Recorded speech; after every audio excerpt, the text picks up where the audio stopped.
நடிகர் super star Rajinikanth அண்மையில் வெளியிட்ட பரபரப்பு தகவலின் பின்னணி தொடர்பில் தெரிந்து கொள்ள திமுக தலைமை மிகுந்த ஆர்வம் காட்டி வருவதாக கூறப்படுகின்றது. கடந்த 2 வாரங்களுக்கு முன்பு நாட்டின் பாதுகாப்பு குறித்து ரஜினிகாந்த் ஒரு வீடியோவை வெளியிட்டிருந்தார். அந்த வீடியோவில் அனைவருக்கும் வணக்கம். நம்ம நாட்டோட பேரு நிம்மதி, சந்தோஷம், அதை கெடுக்க பயங்கரவாதிகள் கடல் வழியா நாட்டுக்குள்ளே புகுந்து கோர சம்பவங்கள் செய்வாங்க. அதுக்கு உதாரணம் மும்பையில 26/11 நடந்த அந்த கோர சம்பவம் கிட்ட 175 பேரோட உயிரை வாங்கிடுச்சு.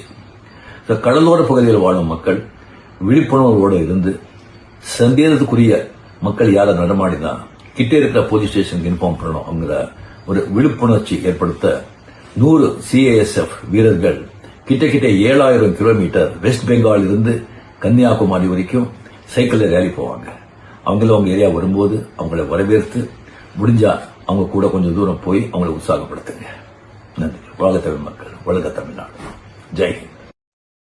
இந்த வீடியோ வெளியானதை தொடர்ந்து கடலோர பாதுகாப்பு குறித்தும் மத்திய பாதுகாப்புத்துறை அமைச்சகமோ உள்துறை அமைச்சகமோ பேச வேண்டிய ஒரு விழிப்புணர்வு அல்லது எச்சரிக்கை விடயத்தை நடிகர் ரஜினிகாந்த் பேச வேண்டிய அவசியம் அல்லது தேவை என்ன இருக்கிறது என்று தமிழக வட்டாரங்களில் கடந்த 10 நாட்களுக்கு மேல் பேசுபொருளாகியுள்ளது. இது முதல்வர் ஸ்டாலின் கவனத்துக்கும் கொண்டு செல்லப்பட்டுள்ளது.